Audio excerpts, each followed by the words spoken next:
Hello friends, मैं आजाद sir आपका अपना YouTube channel arts by Azad sir में स्वागत है। जैसा कि दोस्तों जानते हैं कि मैं आपको अपने डिजिटल बोर्ड पे मेंटर स्टडी पॉइंट में मैं पिछले 2 क्लास आपको हड़प्पा सभ्यता के बारे में बताया हूं, जिसे आपको ईंट, मनके और अस्थियां के नाम से जाना जाता है। ये पहला बुक का पहला चैप्टर है। दोस्तों, मैंने इसमें पिछली क्लास में आपको बताया था कि हड़प्पा सभ्यता की खोज कैसे हुई थी, हड़प्पा सभ्यता की खोज करने वाले व्यक्ति कौन थे और क्या क्या प्रक्रिया हुई थी, किस दिशा में हुई थी।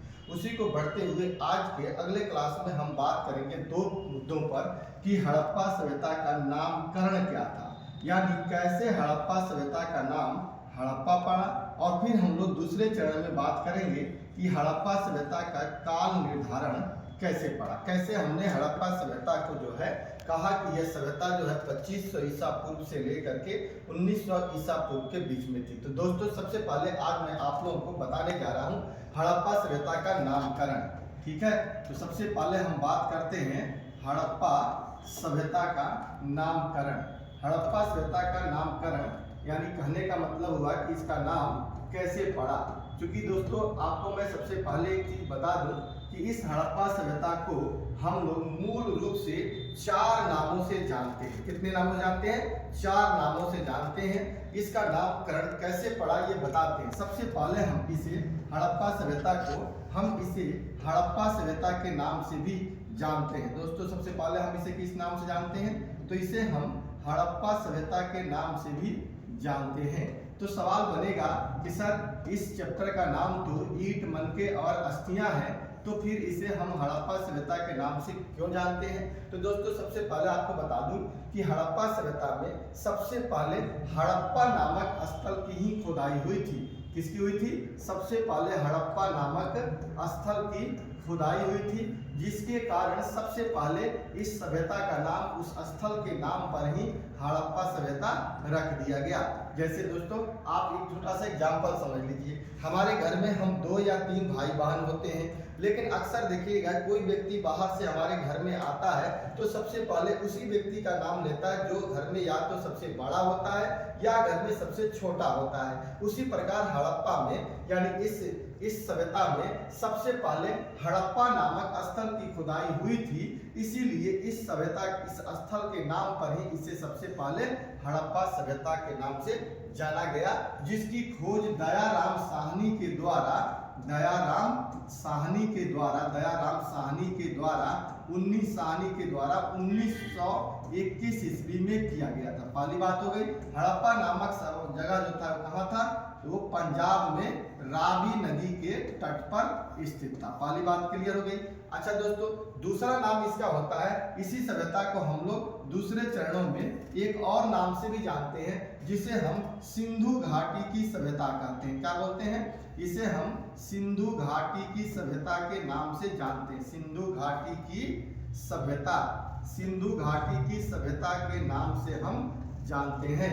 तो दोस्तों, अब आप कहिएगा कि सर, इसे सिंधु घाटी क्यों कहते हैं? तो चूंकि पूरी सभ्यता जो थी दोस्तों, पीछे हमने बात किया था या आगे बात करेंगे कि यह पूरी सभ्यता जो थी अफगानिस्तान, पाकिस्तान और वर्तमान के हिंदुस्तान में भी फैला हुआ था। चारों इलाकों में ये तीनों जगह पे फैला हुआ था। चूंकि यह सभ्यता पूरी तरह से सिंधु नदी के इर्द गिर्द ही फैली हुई थी, इसीलिए इसे सिंधु घाटी की सभ्यता के नाम से भी जानते हैं। क्योंकि देखिए, ये सिंधु घाटी है और ये सिंधु नदी के आसपास में यहाँ पर आपको मोहनजोदाड़ो था, तो कहीं पे आपको लोथल था, तो कहीं पे कुछ तरह लगभग पूरी जो सभ्यता थी वो कहाँ थी? तो इसी सिंधु नदी के आसपास टिकी हुई थी। इसीलिए इतिहासकारों ने इसे दूसरा नाम भी एक दिया, जिसे हम सिंधु घाटी की सभ्यता के नाम से भी जानते हैं। इस प्रकार दोस्तों, हमने क्या देखा कि एक तो इसे हड़प्पा सभ्यता के नाम से जानते हैं और दूसरा इसे सिंधु घाटी के नाम से भी जानते हैं। ठीक है दोस्तों, इस प्रकार अब अगला आता है। अगला इसे हम लोग एक और नाम से जानते हैं। इसी सभ्यता को हम लोग तीसरा जो नाम है वो हम लोग कहते हैं प्रथम नगरीय सभ्यता। प्रथम नगरीय सभ्यता के नाम से भी हम इसे जानते हैं। तो दोस्तों, आप कहिएगा सर, इसे प्रथम नगरीय सभ्यता के नाम से क्यों जानते हैं? तो देखो दोस्तों, इसको प्रथम नगरीय सभ्यता के नाम से इसलिए जानते हैं कि जब हम हड़प्पा सभ्यता की बात करते हैं तो इस सभ्यता के पहले कोई भी सभ्यता जो थी, इसके पहले एक जो सभ्यता थी जिसे हम लोग पाषाण काल कहते थे, क्या बोलते थे, पाषाण कालीन इतिहास बोलते थे, पाषाण काल के नाम से जानते थे। तो ये पाषाण काल जो था वो पत्थरों का काल था। क्या था दोस्तों, पत्थरों का काल था।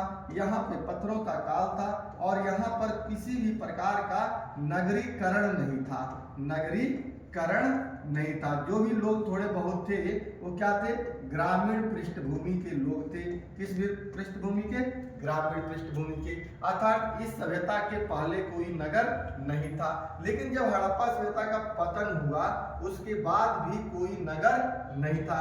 उसके बाद वाले काल को हम लोग क्या कहते हैं, वैदिक काल कहते हैं। और वैदिक काल जो था हमारा पूरी तरह से यह भी क्या था, एक ग्रामीण पृष्ठभूमि को इंडिकेट करता था, बताता था। लेकिन इस बीच में यानी इससे बाद और इससे पहले, ना ही कोई इससे पहले शहर था ना ही इसके बाद शहर था, बीच में ये पहला शहर था। पहला बार यहाँ पे शहरों का पहली बार हड़प्पा में नगरों का उदय हुआ, पूरी तरह से नगर हुआ, नगरों का उदय हुआ। इसीलिए दोस्तों हम इसे क्या कहते हैं, प्रथम नगरीय सभ्यता के नाम से भी जानते हैं। इसलिए हड़प्पा सभ्यता को हम लोग प्रथम नगरीय सभ्यता भी कहते हैं। आगे चल करके जब हम महाजनपद की बात करेंगे तो वहां पर भी द्वितीय नगरीकरण का भी डेवलपमेंट होगा। तो तीसरा नाम क्या हो गया, प्रथम नगरीय सभ्यता।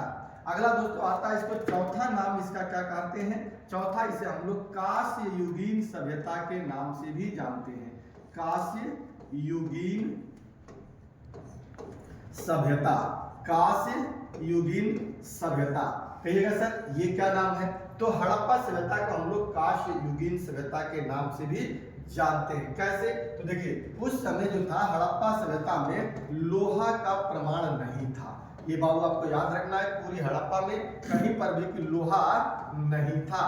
अन्य कई धातुएं थी, सब प्रकार की धातुओं का हड़प्पा में मिलना तय था, लेकिन वहां पर लोहे का हमें कहीं पर भी प्रमाण देखने को नहीं मिलता है। लेकिन वहां पर हथियार बनते थे, गहने बनते थे, मनके बनते थे, अन्य काम होते थे। इसके लिए विभिन्न प्रकार के धातुओं का इस्तेमाल होता था, जिसमें एक कांसा का भी निर्माण होता था, जिसमें दो प्रकार के धातु का लेकर के कांसा का निर्माण होता था। और इस कांसा का बहुत ज्यादा मात्रा में इस्तेमाल किया गया है, इसीलिए इसे हम लोग क्या कहते हैं, कांस्य युगीन सभ्यता के नाम से भी जानते हैं। जैसे आप इसे ऐसे समझ सकते हैं, जैसे वर्तमान में हम लोग चल रहे हैं, वर्तमान में जो ये दौर चल रहा है इसको आज के दौर में हम लोग क्या कहते हैं, इसको विज्ञान एंड टेक्नोलॉजी का युग कहा जाता है। क्यों, क्योंकि आज के समय में हम सबसे ज्यादा विज्ञान का प्रयोग और टेक्नोलॉजी का प्रयोग, मोबाइल का प्रयोग कर रहे हैं, इसलिए इसे हम लोग मोबाइल क्रांति या टेक्नोलॉजी की क्रांति या टेक्नोलॉजी का युग कहते हैं। ठीक इसी प्रकार उस समय हड़प्पा में सबसे ज्यादा मात्रा में कांसा का इस्तेमाल तांबा और जस्ता मिला करके किया जाता था, इसीलिए हम इसको कांस्य युगीन सभ्यता के नाम से भी जानते हैं। तो दोस्तों आज हमने आपको ये बताने की पहला ही चैप्टर में कोशिश किया कि हड़प्पा को हम कितने नामों से जानते हैं, क्यों इसका नाम पड़ा। तो हड़प्पा को आपको बताया मैंने कि 4 नामों से जानते हैं। जैसे इसको हम लोग हड़प्पा सभ्यता भी कहते हैं, सिंधु घाटी की सभ्यता कहते हैं, प्रथम नगरीय सभ्यता कहते हैं और कांस्य युगीन सभ्यता कहते हैं। और इस प्रकार हमने हड़प्पा सभ्यता का नामकरण किया। अब आता है दोस्तों दूसरा पार्ट आता है, इसमें हमें दूसरा जो करना है वो करना है कि हड़प्पा सभ्यता का काल निर्धारण, यानी काल का निर्धारण, समय का निर्धारण, काल का निर्धारण, यानी समय का निर्धारण। यानी कहने का मतलब है दोस्तों कि हड़प्पा सभ्यता को हम कहते हैं कि यह सभ्यता जो थी 2600 बीसी से लेकर के और 1900 बीसी तक अगर थी, तो हमने आपने कैसे पहचाना कि यह सभ्यता जो है वो 2600 से लेकर के 1900 के बीच में सफर कर रही थी। तो दोस्तों इसी को निर्धारित करने के लिए हम इसे काल का निर्धारण कहते हैं, यानी समय का निर्धारण कहते हैं कि हमने कैसे किया। तो हड़प्पा सभ्यता के काल का निर्धारण करना एक जटिल काम है। क्यों जटिल काम है, क्योंकि हड़प्पा सभ्यता जहां से भी हमें प्राप्त हुई है वह पूर्ण रूप से विकसित अवस्था में ही हमें मिली है। तो हम विकसित अवस्था को देख करके ये कैसे पता कर सकते हैं कि सभ्यता की शुरुआत कब से हुई थी, क्योंकि कोई भी सभ्यता शुरुआती दौर में ही अपने विकसित अवस्था में नहीं होती है। जैसे हड़प्पा भी शुरुआती दौर में आरंभिक हड़प्पा के नाम से जाना गया, फिर जाकर के विकसित हड़प्पा, बाद में पतन का काल बना। तो विकसित हड़प्पा तो मिला, लेकिन प्रारंभिक हड़प्पा का हमें पता नहीं चलता है कि यह हड़प्पा कहां से शुरुआत हुआ।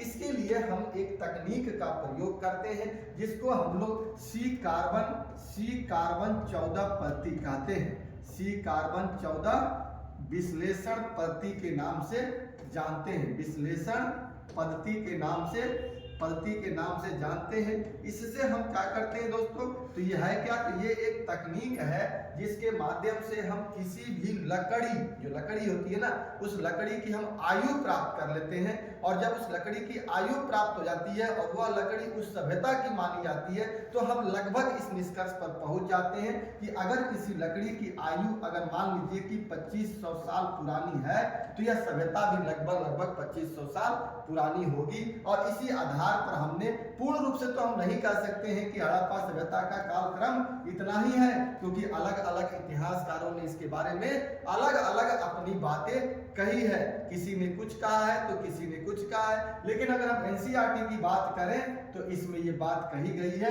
कि यह सभ्यता यहाँ से लेकर के यहाँ तक जिंदा थी और 1900 के बाद धीरे धीरे इसके पतन की प्रक्रिया शुरू हो गई, जो लगभग 1750 बीसी तक आते आते यह सभ्यता का पतन हो गया। इस प्रकार हम कार्बन C14 विश्लेषण पद्धति के आधार पर हम इस निष्कर्ष पर पहुंच जाते हैं कि हड़प्पा सभ्यता का जो समय है वो इतना से लेकर के इतना के बीच में माना जाता है। दोस्तों, इसके लिए हम आपको पीडीएफ अपना नोट्स देते हैं। आप देखिए, इसमें लिखा हुआ है कि हड़प्पा सभ्यता का काल निर्धारण करना जटिल कार्य है, क्योंकि एक तरफ जहां इस सभ्यता की लिपि हम पढ़ नहीं पाए हैं, जिसके कारण वास्तविक जानकारी नहीं मिल पाती है, वहीं दूसरी तरफ जो भी साक्ष्य मिले हैं वह विकसित अवस्था में मिले हैं, इसलिए वास्तविक जानकारी नहीं मिल पाती। लेकिन रेडियो कार्बन विश्लेषण के आधार पर हम इस निष्कर्ष पर पहुंचते हैं कि सभ्यता का जो कालक्रम था वो 2600 से लेकर के 1750 यानी पतन के अंत तक की बात हम करते हैं, जिसे हम मूल रूप से 3 भागों में बांट करके पढ़ते हैं। इस प्रकार दोस्तों, आज की वीडियो में मैंने आपके लिए 2 बातें बताई। एक तो हड़प्पा सभ्यता का नामकरण कैसे हुआ और फिर इसका काल का निर्धारण कैसे किया गया। ठीक है दोस्तों, अगर आपको ये नोट्स चाहिए और आप पीडीएफ चाहिए तो आप हमारे टेलीग्राम चैनल को मेंटर स्टडी पॉइंट को ही ज्वाइन कर सकते हैं और आप क्लास भी ज्वाइन कर सकते हैं। जो हमारे यहाँ क्लासेस चलती है वहाँ पे पीडीएफ नोट्स की व्यवस्था दी जाती है, नोट्स भी देते हैं हम और अन्य भी कई सारे कार्यक्रम होते रहते हैं। अगर आपको वीडियो ये पसंद आता है तो आप इसे लाइक करिएगा, अपने दोस्तों के बीच में शेयर करिएगा। जय हिंद, जय भारत।